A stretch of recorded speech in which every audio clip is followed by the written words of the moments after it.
Bapak, Ibu, saudara-saudara yang kekasih dalam nama Tuhan Yesus Kristus, selamat pagi. Marilah kita memulai aktivitas kita pada hari ini dengan mendengar firman Tuhan. Kita berdoa.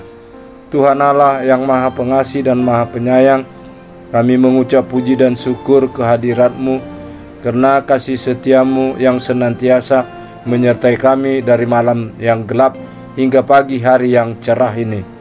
Sebentar kami akan mendengar firman-Mu. Penuhilah hati dan pikiran kami dengan Roh-Mu yang kudus, agar kami dapat mengerti akan firman-Mu. Terimalah Tuhan doa kami ini di dalam pengasihan-Mu, di dalam Kristus Yesus Tuhan dan Juru Selamat kami. Amin.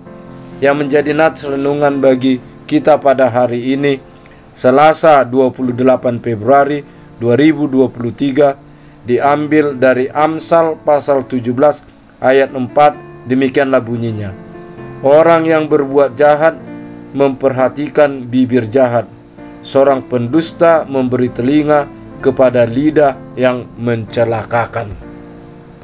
Nats renungan ini tidak terlepas dari ayat 1 sampai dengan ayat yang kelima.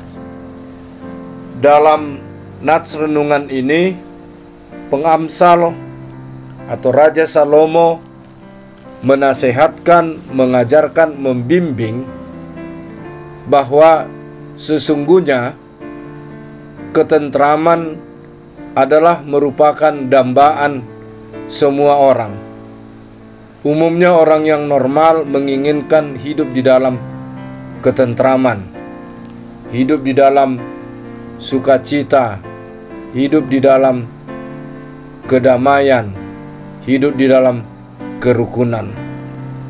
Tetapi seringkali dunia ini menggoda dan dunia ini mempengaruhi manusia yang berdosa ini, manusia yang lemah ini, sehingga sering terjadi berlawanan dengan ketentraman, berlawanan dengan sukacita, berlawanan dengan hati yang gembira. Karena apa? Karena seringkali keinginan daging, keinginan manusia yang berdosa, yang lemah ini sering jatuh kepada perbuatan-perbuatan, pikiran-pikiran yang jahat. Sehingga kejahatan itulah yang membawa orang terjadi perselisihan, terjadi pertengkaran, dan jauhlah ketentraman, jauhlah kenyamanan, jauhlah kehidupan yang damai.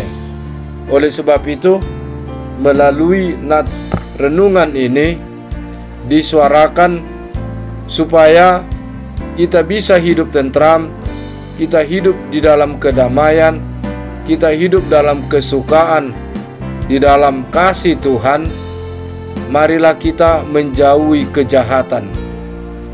Dengan menjauhi kejahatan dan mendekatkan diri kepada Tuhan, disitulah kita memperoleh kesukaan, kedamaian daripada Tuhan.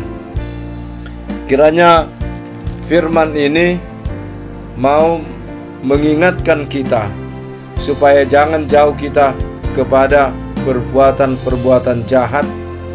Jangan kita mau berpikiran untuk melakukan kejahatan, karena kejahatan itu akan menimbulkan pelanggaran hukum, yaitu pembunuhan, melakukan tindakan yang berlawanan dengan hukum Tuhan, berlawanan dengan hukum kehidupan sebagai berbangsa dan bernegara, berlawanan dengan kesukaan sebagaimana kita bangsa Indonesia yang menyuarakan kebersamaan di tengah-tengah perbedaan, agar kita bisa bersama-sama, bisa bersukacita, bisa jaya sebagaimana cita-cita bangsa dan negara kita. Kita hidup di dalam keadilan dan kemakmuran yang merata. Oleh sebab itu, marilah kita di dalam menjalani kehidupan kita berusaha selalu menjauhi kejahatan dan melakukan segala kebaikan demi kemuliaan nama Tuhan, membawa sukacita dan berkat bagi kita sekalian. Amin. Kita berdoa.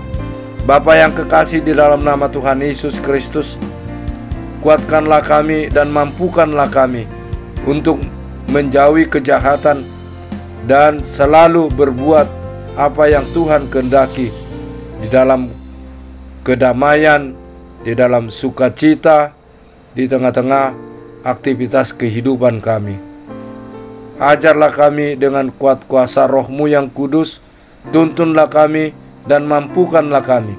Kami tidak mampu dari diri kami sendiri, tapi Tuhanlah yang memampukan kami dengan kuat kuasa Roh-Mu yang kudus, sehingga kami boleh merasakan besar kasih-Mu di dalam Yesus Kristus yang telah datang ke tengah-tengah dunia ini, membawa terang, membawa damai sejahtera yang daripada-Mu. Ampuni Tuhan segala dosa dan kesalahan kami, sertailah kami dalam segala aktivitas kehidupan kami sehari-hari. Terimalah Tuhan doa kami ini di dalam pengasihan-Mu. Anugerah Tuhan kita Yesus Kristus, pengasihan Allah Bapa, persekutuan Roh Kudus, kiranya senantiasa menyertai kita, menyertai kamu sekalian. Amin.